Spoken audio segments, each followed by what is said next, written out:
नमस्कार साथियों, मैं प्रकाश आपका स्वागत करते हैं आपके अपने करंट हेवन के यूट्यूब चैनल पर। चलिए हम लोग आज 25वां टेस्ट देखेंगे दोस्तों साइंस का। दोस्तों बेहतरीन प्रश्नों की श्रृंखला है यह पूरा। अगर आप सारे के सारे टेस्ट दे रहे हैं रेगुलर बेसिस पर तो बेहतरीन तरीके से आपकी तैयारी होगी, चाहे जिस भी एग्जाम्स में आज आप बैठिए और यहाँ से आने वाले सारे प्रश्न आप सॉल्व करके आओगे दोस्तों। यह चैलेंज है, आप उन बच्चों से तो बेहतर करके ही आओगे अगर आप डेली टेस्ट देते हो दोस्तों, जो इस टेस्ट को नहीं देते हैं। चलिए आज का 25वां टेस्ट हम लोग स्टार्ट कर लेते हैं साथियों। चलिए पहले क्वेश्चन का आंसर देंगे। देखिए इसका क्वेश्चन का आंसर बताया गया है आपको जब हम लोग फिजिक्स का टॉपिक देख रहे हैं दोस्तों। 18 नंबर टेस्ट तक, 18 से 19 टेस्ट तक दोस्तों आपका पूरा का पूरा फिजिक्स है। इसके बाद हम लोग केमिस्ट्री पे आ गए। अब जैसे ही केमिस्ट्री के कम से कम नहीं तो अभी 8-10 वीडियो आएंगे, उसके बाद हम लोग बायो स्टार्ट करेंगे साथियों। इसमें से ही आपके एग्जाम में प्रश्न आने वाले हैं, चाहे आप जिस भी एग्जाम की तैयारी करते हो, चाहे बीपीएससी हो, चाहे एसएससी हो, चाहे आपका रेलवे हो, चाहे सीटेट हो, सुपर टेट हो, आपका यूपी टेट हो, चाहे सीसेट हो दोस्तों, कुछ भी हो, कोई भी पेपर हो, चाहे आपका लेखपाल की ही वैकेंसी आने वाली है, यूपीएसआई हो, चाहे एसएससी हो, एवरीवन, चाहे जो भी हो दोस्तों, हर जगह आप बैठिए, बेहतरीन प्रदर्शन करिए। इसका राइट आंसर क्या होगा साथियों? आपका राइट आंसर क्या हो जाएगा? जोसेफ आस्पिदीन दोस्तों, इसका राइट आंसर है जोसेफ। देखिए सीमेंट को हम लोग ट्रिक से याद कर लेते हैं। सीमेंट को जब हम लोग दोस्तों दीवार में लगाते हैं तो क्या होता है, एक सेफ ले लेता है, ईंट एक सेफ ले लेता है, तो इस तरह से याद रखेंगे जोसेफ। जोसेफ दो है दोस्तों सीमेंट का खोज किए थे। अगले प्रश्न पे चलते हैं। मिट्टी के तेल के क्वथनांक को किस ताप परिसर द्वारा दर्शाया जाएगा दोस्तों? ये दोस्तों बेहतरीन प्रश्न है, इसको आप रट जाइए। जैसे अगर बात करें कि जब ठंडे प्रदेश होते हैं तो वहाँ पर दोस्तों जो पारा होता है माइनस माइनस में चला जाता है, माइनस आपका 37 के आसपास, माइनस में 35 25 इस पास नो 35 मान के चलिए, 35-37 के आसपास में उसका चला जाता है दोस्तों टेम्परेचर। लेकिन अगर बात करें वहाँ पर जो वाइन होते हैं, जो शराब होती है, उनका टेम्परेचर कितना चला जाता है दोस्तों? माइनस में अगर बात करें तो -150 तक जाता है। एक मिनट, -150, हाँ दोस्तों सही है, -150 तक उसका टेम्परेचर ये सह सकता है दोस्तों। इस वजह से देखते हैं आप ठंडे वाले प्रदेशों में ज़्यादातर लोग मांस हुआ और शराब का सेवन करते हैं, है ना? याद रखेंगे दोस्तों, यह हो जाता है। लेकिन अगर आपसे पूछा जाता है दोस्तों मिट्टी के तेल का क्वथनांक कितना होता है, क्वथनांक की बात कर रहा है, ये तो हम आपको हिमांक बता रहे थे। देखिए क्वथनांक की बात करेगा मिट्टी के तेल का दोस्तों, कितना होगा? 150 डिग्री सेंटीग्रेड से 300 डिग्री सेंटीग्रेड तक होता है, इसके बीच में, है ना? देखते नहीं है जब ठंडी वाला मौसम हो जाता है तो मम्मी लोग कहती हैं घर पे कि तलवे में थोड़ा सा मिट्टी के तेल रगड़ लीजिए, जिससे कि ठंडी वगैरह लगी हो तो आराम से, बच्चे जो होते हैं छोटे बच्चे, उनको ज़्यादा ठंडी लग जाती है, निमोनिया वगैरह का हो जाता है दोस्तों ना कारण, तो उनके पैर में यह तेल जो आपका होता है मिट्टी का तेल, जिसे केरोसिन ऑयल बोलते हैं, उसको रगड़ दिया जाता है, जिससे कि क्या होता है पूरा का पूरा अंदर से ठंडक क्या करता है, वो एब्जॉर्ब कर लेता है हीट, अब बाहर निकाल देता है अंदर का ठंडक। तो इस प्रकार से इसको हम यूज कर लेते हैं। लेकिन दोस्तों अगर पूछा जाता है क्वथनांक कितना होता है तो बता देंगे 150 से 300 डिग्री सेंटीग्रेड तक होता है। अगर फ़ारेनहाइट में पूछता है तो फ़ारेनहाइट में आप चेंज कर सकते हैं, हमने एक फार्मूला आपको बताया है ना दोस्तों फिजिक्स में। चलिए एक बार फिजिक्स उसका फार्मूला फिर बता दिया जाता है। C/5 होता है इक्वल टू F-32 अपान में 9 होता है इक्वल टू K-273 होता है दोस्तों। यह फार्मूला होता है, आप इसे नोट कर लेंगे। यह फ़ारेनहाइट है, यह सेंटीग्रेड है, यह आपका केल्विन है। टेम्परेचर का जो एसआई मात्रक होता है दोस्तों केल्विन ही होता है। दोस्तों यह भी प्रश्न हमने कल चर्चा किया था इसका। गोबर गैस जो देखते हैं ना, गोबर प्लांट होता है पहले, अब तो बहुत ही कम, शायद ही एक आध गाँव में होगा, अन्यथा यह बहुत कम देखने को मिलता है। पहले बहुत ज़्यादा हुआ करता था दोस्तों, आज से 3-4 साल पहले।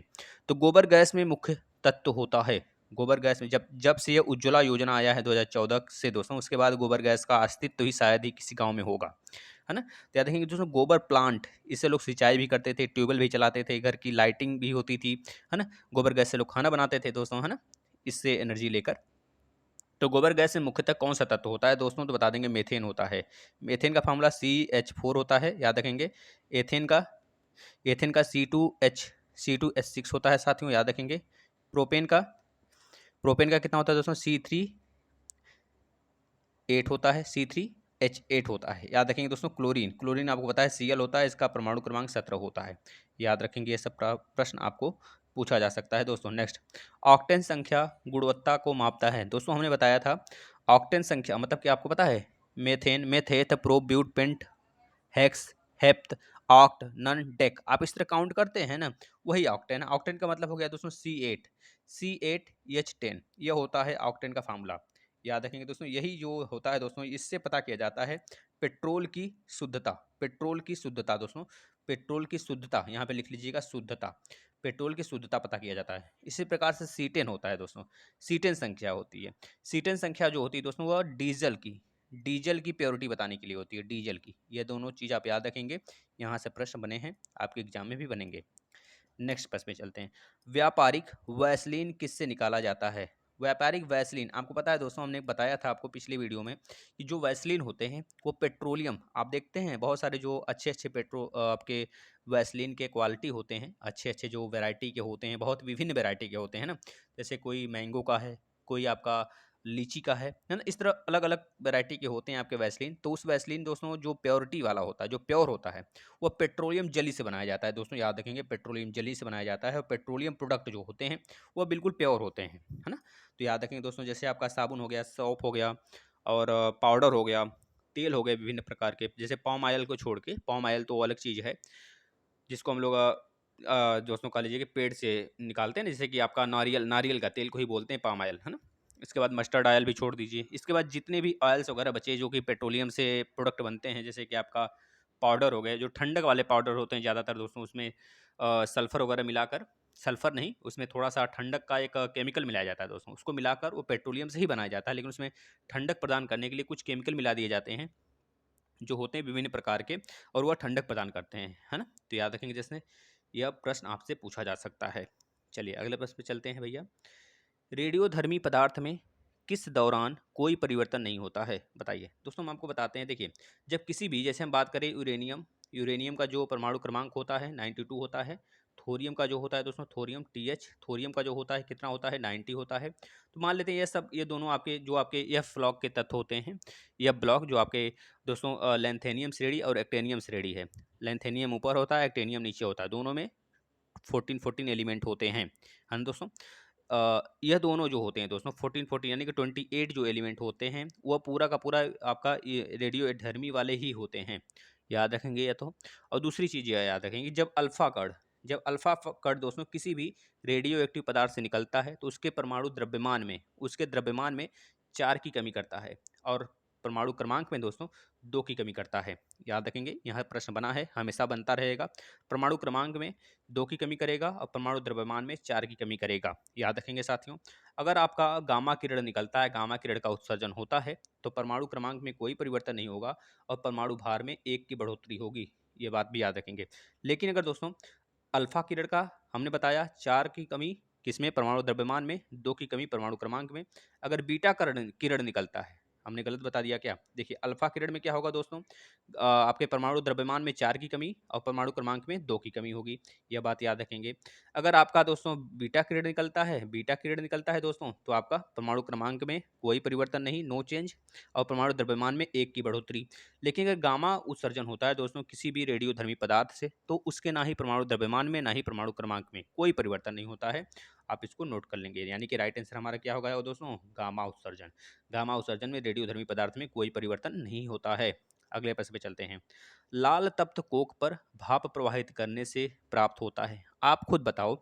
जब गर्म लोहे पर आप पानी छिड़कते हो तो क्या मिलता है? हमें भाप मिलता है ना, जल गैस उसे बोलते हैं, भाप बोलते हैं। और जो जल गैस होता है, जो भाप होता है, वाष्प गैस होती है, वो इन्वायरमेंट में बहुत ही खतरनाक होती है दोस्तों। वही बनता है कारण, पता है आपका दोस्तों, ग्रीन हरित प्रभाव का। याद रखेंगे दोस्तों, ग्रीन हरित प्रभाव के कारण जैसे कि बहुत सारे गैसेस हैं, N2O है सबसे, N2O हो गया, लेड ऑक्साइड यानी कि कह लीजिए कि आपका सल्फर डाइऑक्साइड हो गया दोस्तों, कार्बन डाइऑक्साइड है, यह इन्वायरमेंट को गर्म कर देता है ना। इस प्रकार के बहुत सारी गैसें हैं, लेकिन सबसे ज़्यादा जो प्रभावी गैस है दोस्तों आपका वाष्प गैस है, वाटर गैस जिसे बोला जाता है। तो याद रखेंगे जल गैस। जल गैस मतलब कि आप खुद अपने आप प्रैक्टिकल कर सकते हो इसका। कोई भी लोहे का छड़ ले लीजिए या फिर कोई ऐसा मेटल ले लीजिए जो कि बहुत बिल्कुल तप्त हो उस पर, या फिर कोयला आप देखते होंगे ठंडी के दिनों में जब हम लोग तपता तापते हैं, तो उसमें कोयला जब जलाते हैं या फिर लकड़ी जब जलाते हैं, तो उसको बुझाने के लिए हम लोग क्या करते हैं, पानी छिड़क देते हैं। पानी छिड़कते ही उसमें से दोस्तों भाप की आकृति का, मतलब भाप रूपी गैस निकलते हैं। तो वही भाप मतलब कि क्या होगा, जल गैस होगा। लाल तप्त हो, कोक हो या फिर लकड़ी हो या फिर लोहा हो या फिर मेटल हो, किसी पे भी अगर वो जलता पदार्थ है तो उसमें हम लोग अगर जल छिड़केंगे दोस्तों, भाप का प्रवाहित होगा, भाप प्रवाहित होगा जल गैस से, है ना। याद रखेंगे जल गैस हमें मिलेगा। अब यही जाके बादल बनाता है ना। अगले प्रश्न पे चलते हैं। किस अम्ल का उपयोग सीसा संचायक बैटरी में किया जाता है? इसका साफ साफ पूछने का यह मतलब है कि जो सीसा संचायक बैटरी होता है, पहली बात है कहाँ पे यूज होता है? हम लोग गाड़ी मोटर में यूज करते हैं भाई। गाड़ी आप तो देखते होंगे, गाड़ी के लिए हम लोग गैस वगैरह भी यूज करते हैं, छोटी गाड़ी के लिए जो मारुति 800 आती है, सुजुकी आती है ना, ये सब छोटी गाड़ियाँ। और बड़ी गाड़ियों में भी यूज होता है भैया, 2-3 लग जाएगा लेकिन, है ना। पूरा आपका एक दिन अगर आपको कम से कम 400-500 किलोमीटर जाना है तो आपका एक गैस तो मान लीजिए खत्म, एक गैस खत्म हो जाना है। यानी कि आप जो 1 महीने में, 1.5 महीने में खत्म करते हो, 5 फैमिली मेंबर में गैस चलाते हो लगभग 1 महीने, 1.5 महीने में, तो वो गैस आपका एक दिन में खत्म होगा। यानी कि आपका 750-800 रुपये एक दिन में चला जाएगा, गैस अगर लेके जाते हैं तो। लेकिन बहुत ही अच्छा होता है, पॉल्यूशन वगैरह कम करता है साथियों। अब तो सीएनजी आ गया है, कंप्रेस नेचुरल गैस, इसको आराम से यूज़ करिए, इसमें कोई भी प्रॉब्लम्स नहीं होते हैं। बस आपको बशर्ते ये ध्यान देना है कि कहीं गाड़ी पलटे उल्टे ना भाई, नहीं तो आग लगेगी और आप अपने साथ वहाँ के लोगों को भी क्षति पहुँचा सकते हैं।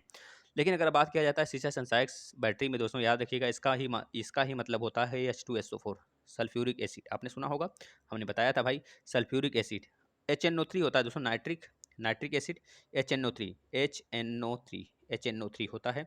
अब इसके साथ HCl होता है, ये दोनों मिलकर बनाते हैं एक्वारेजिया। HCl का 3 भाग होता है, HNO3 का 1 भाग होता है। यह दोनों एक्वारेजिया बनाते हैं। एक्वारेजिया का काम होता है सोने को गलाना, सोने की सफाई करना। सोना जो मेटल होता है दोस्तों, जिसका परमाणु क्रमांक कितना होता है सोने का, कौन बताएगा भैया? 79 होता है, याद कर लीजिए। पारे का कितना होता है? 80 होता है।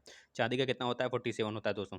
ये सब याद रखिए, आपको याद रखना है, यहाँ से प्रश्न बनते हैं, है ना। अगर आपको 50 तक एलिमेंट याद रखना है, 50 तक याद कर लीजिए भाई। इसका राइट आंसर सल्फ्यूरिक होगा। चलिए अगले प्रश्न पे चलते हैं। तापमान और दाब की समान स्थितियों के अंतर्गत सभी गैसों के समान आयतन में अणुओं की समान संख्या रहती है। यह तो भाई सही है। यह नियम किसका है? तो भैया ये आवागाद्रो का नियम है। आवागाद्रो का नियम है, आप इसे, यह डेफिनेशन ही आवागाद्रो का। तापमान रहे और दाब की समान स्थितियों के अंतर्गत सभी गैसों के समान आयतन में अणुओं समान संख्या में रहती हैं। जैसे आप अपने गैस सिलेंडर को देख लीजिए, अगर गैस सिलेंडर पे आप खाना बना रहे हैं तब तो उसके जो अणु होंगे इधर उधर होंगे, अन्यथा अगर आप गैस सिलेंडर भरा हुआ पड़ा हुआ है तो वो समान ताप पर समान दाब में रहते हैं और आपकी गैस लीकेज वगैरह ना हो तो वो बहुत दिन तक टिके रहते हैं, है ना। याद रखेंगे साथियों, जिस प्रकार से आप देखते हैं कभी सीटी लगाते हैं तो सीटी लगाते वक्त आपका दाब बढ़ जाता है, क्वथनांक बढ़ जाता है। हाँ, दाब बढ़ने की वजह से क्वथनांक बढ़ जाता है, आपका खाना जल्दी पक जाता है। वहाँ पे क्वथनांक बढ़ता है यानी कि ताप बढ़ जाता है, इस वजह से आपका खाना जल्दी पक जाता है। अन्यथा अगर आपका क्या होता, कहीं से लीकेज होता तो दाब ही नहीं बनता। जब दाब नहीं बनता तो ताप कहाँ से बढ़ता भाई? तब आपका बोलते हैं कि भैया सीटी मतलब कि आपका आपका जो कुकर है भैया बहने लगा, है ना, फेंकने लगा, लीकेज होने लगा, इस प्रकार के प्रॉब्लम्स आ जाते हैं। तो याद रखिए दोस्तों, जब तापमान और दाब समान स्थिति में होते हैं तो उसके अंदर तो सभी गैसों का समान आयतन ही फैलता है, समान आयतन ही बना रहता है। याद रखेंगे, इसका राइट आंसर आवागाद्रो का नियम है यह, है ना। चलिए नेक्स्ट प्रश्न पे चलते हैं। बायल का नियम आपको पता होना चाहिए। टेम्परेचर कांस्टेंट होता है, चार्ल्स नियम में दोस्तों वॉल्यूम कांस्टेंट होता है। जब टेम्परेचर कांस्टेंट है, पीवी इक्वल टू एनआरटी होता है, पीवी इक्वल टू एनआरटी। ये आपका गैस का फार्मूला है ना, सिंपल गैस का फार्मूला। जब आपका टेम्परेचर कांस्टेंट है तो पी इनडायरेक्टली प्रोपोर्शनल टू 1 भी होता है। अब इस बार भी वॉल्यूम कांस्टेंट हो गया चार्ल्स नियम में। जब वॉल्यूम कांस्टेंट हो गया दोस्तों तो पी भी हो गया, सॉरी वॉल्यूम कांस्टेंट हुआ तो P directly proportional to T हो जाता है। ये हो जाता है चार्ल्स नियम में। यह प्रश्न है, बनते हैं हमेशा, आप इसे याद रखेंगे। कार के इंजन में नॉकिंग से, देखिए हम आपको एक चीज़ बता देते हैं, नॉकिंग का मतलब क्या होता है, पहले आपको ये पता होना चाहिए। मतलब कि पूरी तरीके से बर्न ना होना। आपका जो फ्यूल है पूरी तरीके से बर्न जब नहीं होता है, उसमें पेट्रोल के साथ हवा का मिक्सिंग सही अनुपात में नहीं जाता है, तब नॉकिंग वहाँ पे देखने को मिलता है। नॉकिंग का ही सेंस होता है खराब, बर्न्ड, अनबर्न्ड गैस, अनबर्न्ड ईंधन, मतलब जो जला हुआ ना हो।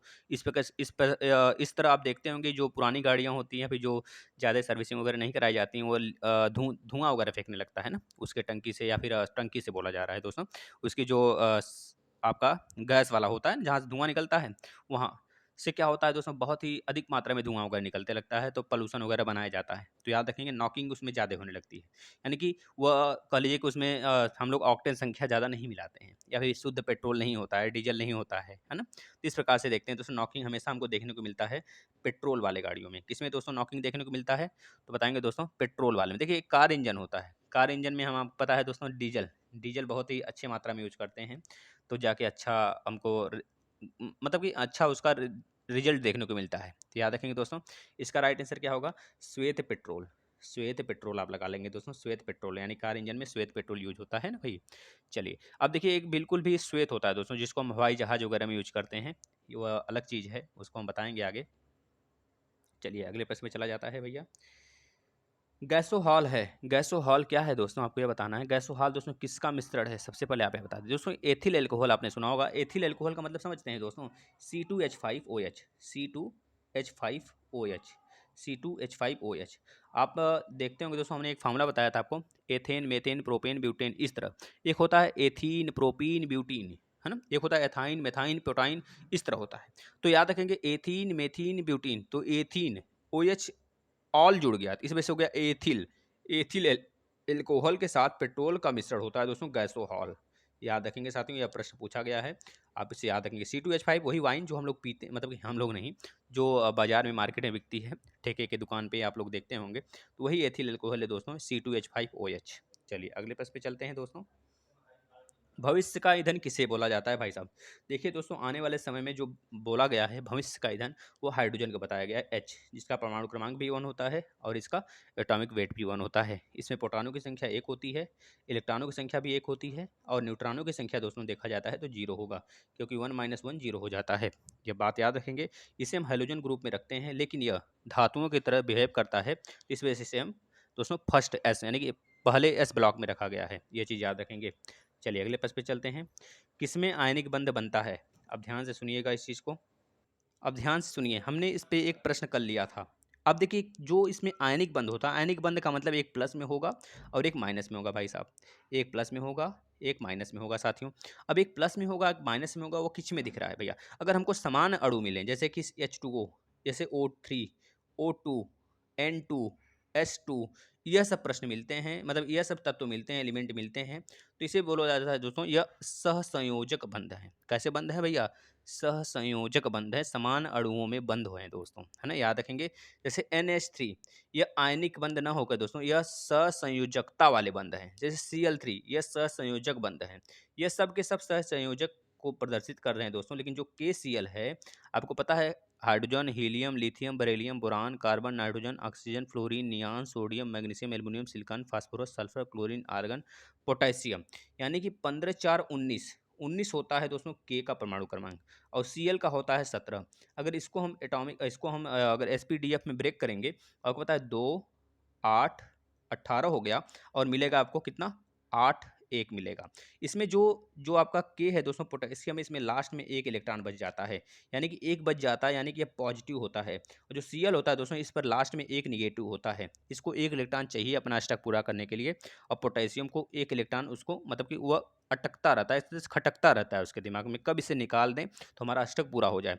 इस वजह से के पर दोस्तों पॉजिटिव होता है और Cl पर निगेटिव होता है। तो इस प्रकार से बनता है आयनिक बंध। अब के क्या करेगा, इसको दे देगा, और यह क्या करेगा दोस्तों, इसको एक्सेप्ट कर लेगा।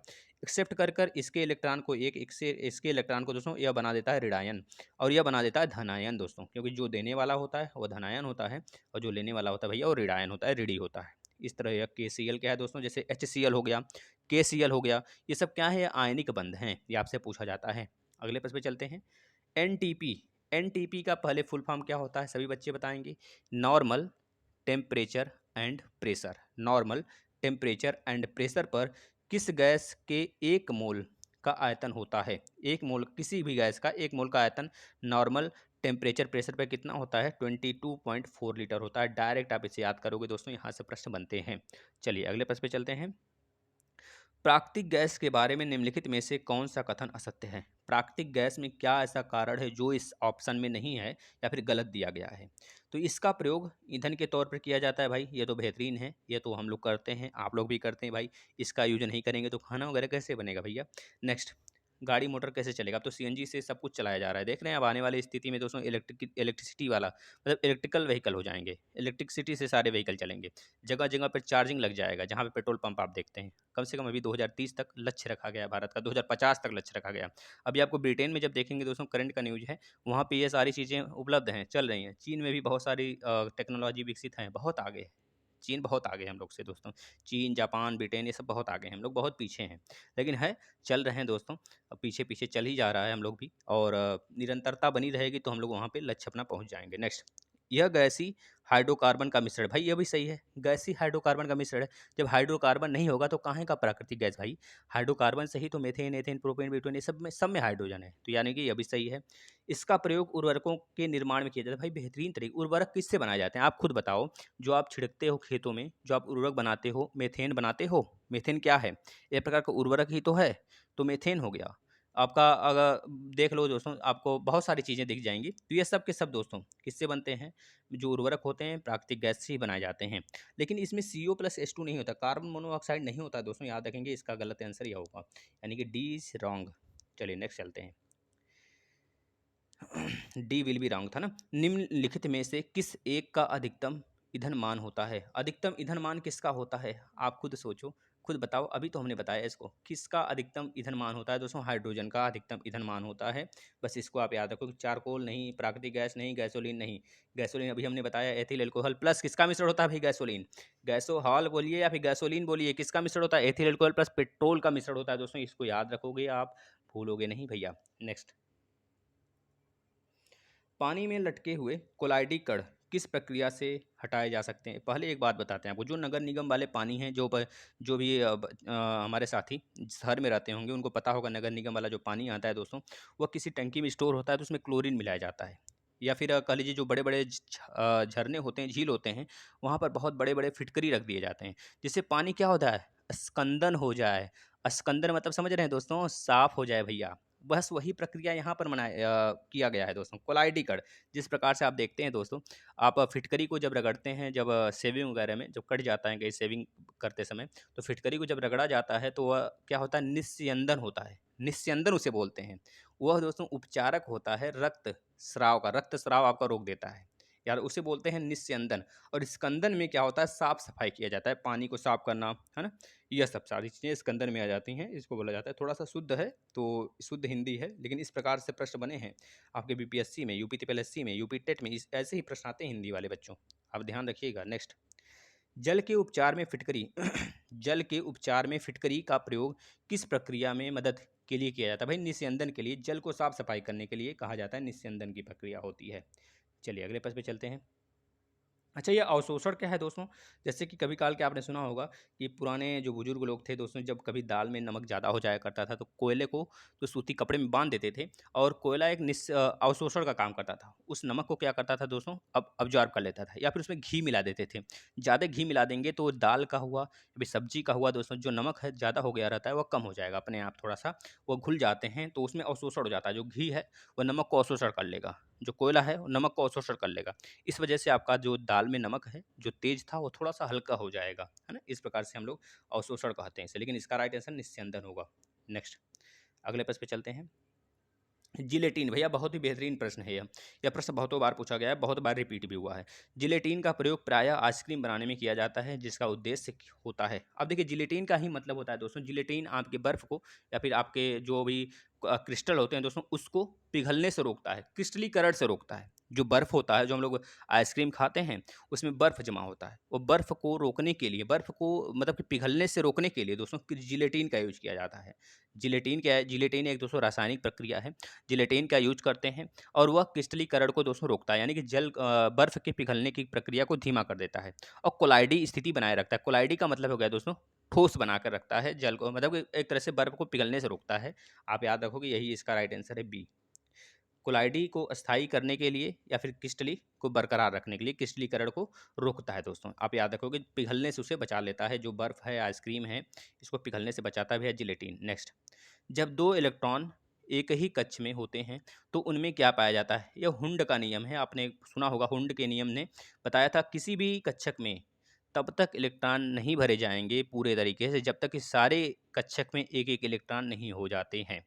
भैया अफवाह के नियम में क्या था, किसी भी दोस्तों जो भी आपके SPDF हैं उसमें बढ़ते हुए एटॉमिक नंबर, बढ़ते हुए n की संख्या में, जो आपका क्या बोलते हैं, पहला था ना प्राथमिक संख्या, मतलब कि n बोला जाता था, n था, l था, इसके बाद m है मैग्नेटिक नंबर, फिर s है स्पिन क्वांटम संख्या। तो जो आपका n है, जो जिसको हम बोलते हैं नंबर ऑफ इलेक्ट्रॉन, जिसको हम दोस्तों n से दिखाते हैं, है नंबर ऑफ इलेक्ट्रॉन की संख्या किस रूप में भरी जाएगी, बढ़ते हुए क्रमांक में बढ़ी जाएगी, या आप बाउ का नियम था। लेकिन हुंड का नियम था दोस्तों, किसी भी एक कक्षक में इलेक्ट्रॉन तब तक भरे नहीं जाएंगे जब तक कि पूरे के पूरे कक्षक में एक एक इलेक्ट्रॉन नहीं हो जाते हैं। और एक इलेक्ट्रॉन इस प्रकार से होता है और एक इलेक्ट्रॉन इस प्रकार से होता है। किसी भी एक कक्षक में 2 इलेक्ट्रॉन होते हैं। 2 इलेक्ट्रॉन, एक पॉजिटिव होता है, एक नेगेटिव होता है दोस्तों, याद रखेंगे। मतलब चक्रण क्या होता है, विपरीत होता है। यह किसने बताया था दोस्तों? 2 इलेक्ट्रॉन एक कक्षक में किस प्रकार से भरे जाते हैं? विपरीत चक्रण से भरे जाते हैं। ये हुंड का नियम भी था, आप इसे याद रखेंगे। नेक्स्ट, किसी तत्व के रासायनिक गुण निम्न में से कौन तय करता है? किसी भी तत्व का रासायनिक गुण दोस्तों इलेक्ट्रॉनों की संख्या तय करती है, आप इसे याद रखेंगे। चलते हैं अगले प्रश्न पर। जैसे इलेक्ट्रॉन के कारण ही इलेक्ट्रिसिटी प्रोवाइड होती है, इलेक्ट्रॉन के कारण ही आपको पता है दोस्तों करंट आपको झटका लेता है दोस्तों, शॉर्ट सर्किट भी होते हैं, मतलब बहुत सारी क्रियाएं होती है इलेक्ट्रॉन फ्री स्टेट में जब होता है ना। टेम्परेचर भी बढ़ा देता है, याद रखेंगे। नेक्स्ट, तेजाब को हमेशा किसके बनाए हुए बर्तन में रखा जाता है? तेजाब दोस्तों किस प्रकार का होता है दोस्तों? आपको पता है तेजाब काट देता है जहाँ पर होता है, वहाँ पर आप देख रहे हैं जो तेजाब का पानी होती है, जो बैटरी में डालने वाली होती है, आपने कभी डाली होगी तो आप खुद चेक किए होंगे। अगर ज़मीन पे गिर गया तो वहाँ पे वाइट वाइट हो जाता है थोड़ा सा गिरने से। अगर तेजाब प्योरिटी वाला गिर जाए दोस्तों, प्योर तेजाब जो खतरनाक, जो सुनार की दुकान पे यूज होता है, जो आपके गहनों वगैरह की साफ सफाई में, तो दोस्तों उसमें क्या होगा, जब गिर जाएगा तो पता है आपको पूरा काट देगा वहाँ का। और वह बेहतरीन तरीके से, अगर प्लास्टिक में रखेंगे तो भैया प्लास्टिक साफ हो जाएगा, धातु में रखेंगे धातु क्या गला देगा भाई, धातु को धातु में क्यों रखेंगे? मिट्टी में रखेंगे भैया, मिट्टी में रखेंगे तो मिट्टी सूख जाएगा। राइट आंसर आपका कांच होगा दोस्तों, याद रखेंगे, कांच, कांच में रखा जाता है। चलिए नेक्स्ट पेज पे चलते हैं। मामूली कट जाने पर फिटकरी रक्तस्राव को रोक देती है, इसका कारण क्या है? जब थोड़ा सा कट जाता है दोस्तों तो फिटकरी रक्तस्राव को रोक देती है, इसका कारण क्या है बताएंगे दोस्तों? स्कंदन है। अभी तो हमने बताया भाई, स्कंदन होगा दोस्तों, स्कंदन होगा, स्कंदन। अगर दोस्तों एक प्रश्न आपसे पूछा जाता है, पानी और चौक के मिश्रण को पृथक किया जाता है, किससे पृथक किया जाता है? जैसे पानी हो गया, चाक, खड़िया जिसे बोलते हैं, CaCO3, कैल्शियम कार्बोनेट भैया। तो अगर इनको मिश्रित कर दें, फिर हिलाकर छोड़ दें, पानी के बॉटल को हिलाकर छोड़ दें, तो देखेंगे कुछ टाइम बाद वो नीचे जम जाता है। तो जमे हुए प्रकार को क्या कहते हैं दोस्तों? जो पदार्थ होता है, चौक नीचे आ जाता है पानी में, सेडिमेंट्री कहते हैं, यानी कि अवसादन कहते हैं। यह प्रश्न ग्रुप डी में भी आया हुआ है, NTPC में भी आया हुआ है भैया, यूपी टेट में भी आया हुआ है, तो आप इसे याद रखेंगे। चलिए दोस्तों, आज के लिए इतना ही। और आपको अगर लगता होगा सर की मेहनत है हमारे लिए अच्छी है, मेहनत सर अच्छे कंटेंट्स लाते हैं, तो बस आपका एक ही बार बार हम कहेंगे दोस्तों, शेयर करिए, अपने दोस्तों को बताइए। जो दोस्त नहीं आना चाहते, पढ़ना चाहते हैं, उनको एक बार ला के देखिए, वो शायद ही यहाँ से जाएँ इस प्लेटफॉर्म से। डेली 1 बजे दोस्तों हिस्ट्री का टेस्ट होता है, और यह टेस्ट आपका 9 बजे डेली होता है। 9 से हो सकता है 9:30 के बीच में आए, और टाइम ज़्यादा हो जाता है कभी काल के, तो आप माफ़ी दे दिया करिए, लेकिन 9 से 9:30 के बीच में आ जाया करेगा डेली दोस्तों, है ना। धन्यवाद साथियों।